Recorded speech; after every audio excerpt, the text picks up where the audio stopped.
शिवानी सायराज साखरे महायुतीकडून जिल्हा परिषद निवडणुकीसाठी इच्छुक।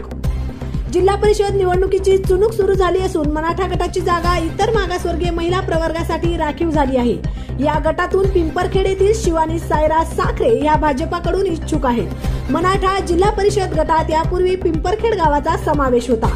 त्यावेळी दिगंबर साखरे यांनी या गटातून निवडणूक लढवून विजय मिळवला होता। त्याच धर्तीवर सायराज साखरे यांनी आपल्या कार्यातून भाजप पक्षाशी एकनिष्ठ राहून पक्षासाठी सातत्याने काम केले असून सामान्य जनतेच्या अडचणी सोडवण्यासाठी ते नेहमीच तत्पर राहिले आहेत। श्रीमंतीचा आव न आणता जनसेवेसाठी कार्यरत असणारे सायराज पाटील साखरे हे नाव जनसामान्यांमध्ये लोकप्रिय झाले आहे। महायुतीत ही जागा भाजपला मिळाल्यास पक्ष निश्चितच संधी देईल अशी अपेक्षा यावेळी व्यक्त करण्यात आली।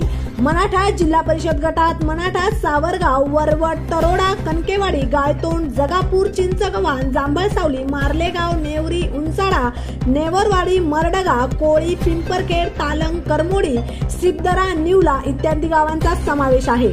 यापूर्वी या गटात हदगाव तालुक्यातील 7 गावे होती, मात्र ती गावे आता अर्धापूर तालुक्यात समाविष्ट झाल्याने ही पहिलीच निवडणूक आहे। TV 24 मराठीसाठी भगवान कदम, नांदेड, हदगाव।